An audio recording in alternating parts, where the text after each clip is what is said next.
थांना थाथों बर' राव गेवलांथों बर' बिजों थांना थाथों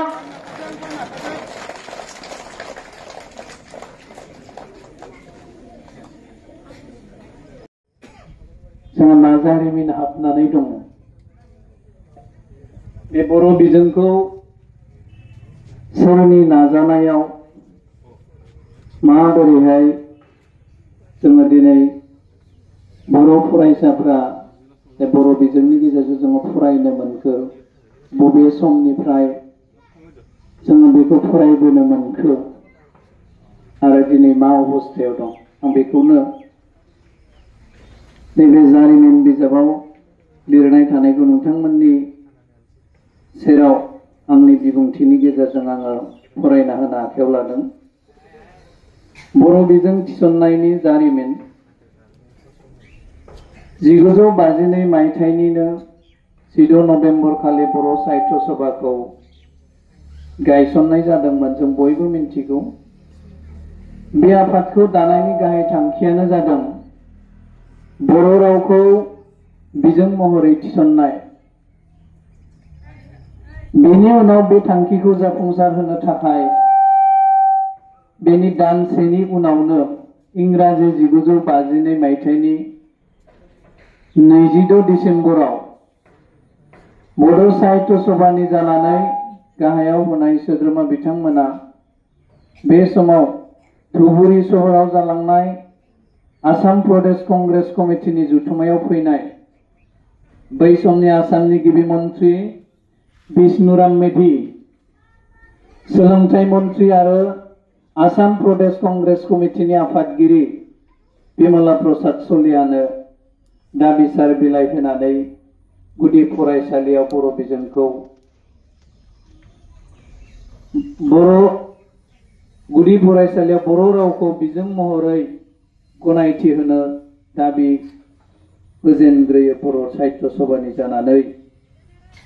इंराजि 16 नभेम्बर 1952 अक्ट'आव। बे इंराजि 16 नभेम्बर 1952 अक्ट'आव दाजानाय बर' राव आरो थुनलाइनि रोंग'सा आफाद, बेनिफ्राय आफादगिरि सतीश चन्द्र बसुमतारी आरो सोद्रोमाफोर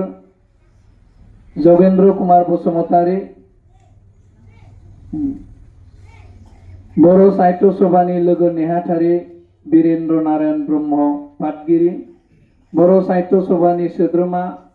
धरनीधर बसुमतारी MLA आरो मदाराम ब्रह्म बिथांमोननि नाजानायाव। बे समाव आसामनि गिबि मन्त्रि बिष्णुराम मेधिनि अनगायै रावबो बेवहाय नुजाफैनाय आसाम प्रदेश कंग्रेस कमिटिनि सोद्रोमाफोरा बे दाबिखौ गनायाखैमोन। बे दाबिफोरखौ इंराजि 1954 मायथाइनि एप्रिल दाननि PS 43/52 नम्बरनि लाइजामजों बिथांमोना फिन हरदोंमोन।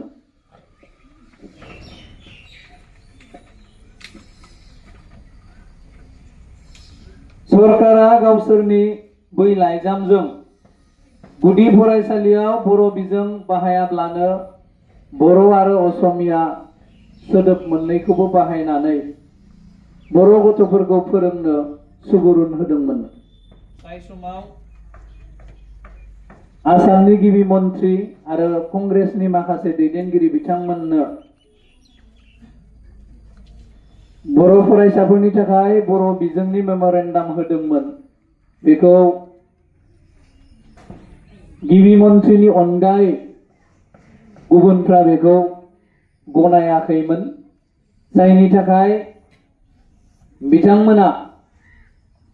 बड' साहित्य सभायाव मेम'रेन्डाम होनायनि उनावबो बे मेम'रेन्डामनि एगेन्स्टै बिथांमोना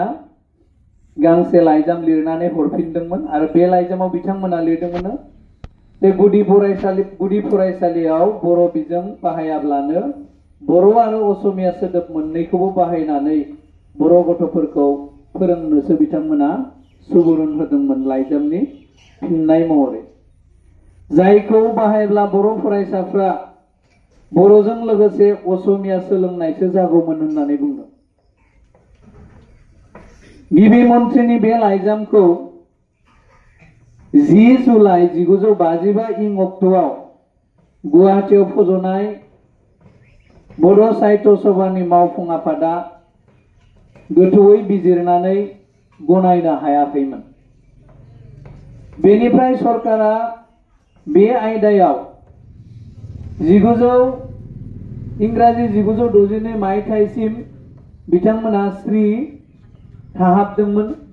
आरो बेखौ नुनानै बड' साहित्य सभाया इंराजि 1960 मायथाइनि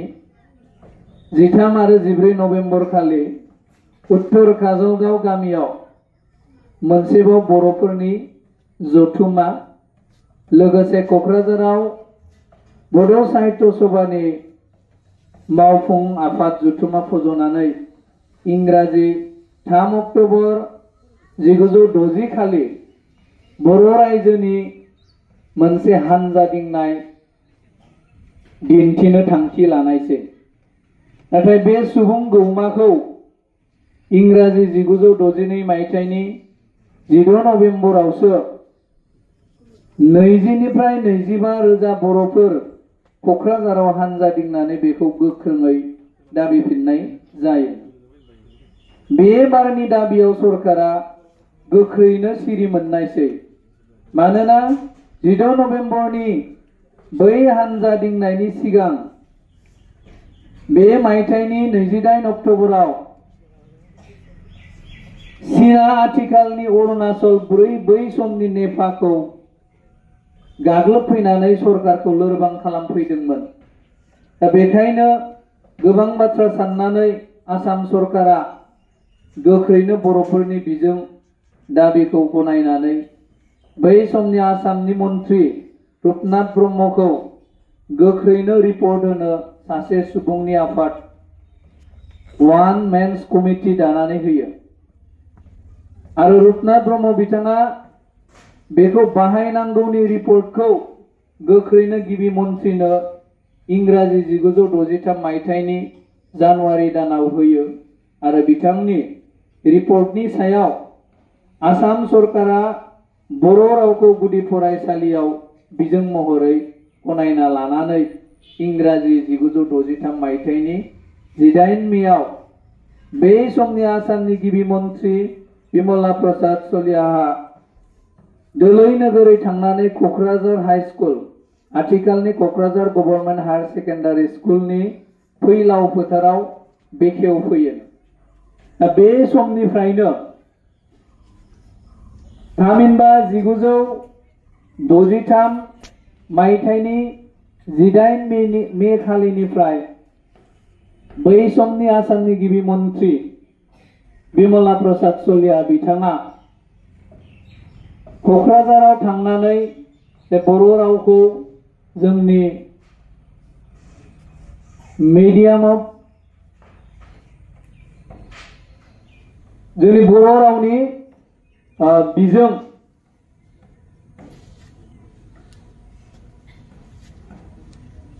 बर' रावखौ बिजों हिसाबै बै समनि गिबि मन्थ्रि बिमला प्रसाद सलियाया बे 1963 मायथाइनि 18 मे खालि जोंनि गेजेराव बेखेवनानै होबोनाय जायो आरो बै समनिफ्रायनो दिनैसिमहालागै बे 18 मेआ बिजों सान हिसाबै जों फालिबोजाबाय थादों आरो देग्लायबो बेखौनो जोङो जोंनि नैबे UN एकाडेमि मसलपुराव 18 मेखौ बिजों सान हिसाबै जोङो फालिनाय जादों आरो बेखौ मान होनानैनो जोङो दिनै जोंनि फरायसालियाव बे बर' थुनलाइ आफादनि गोथार फिरफिलाखौ जोङो बिरहोनाय जादों।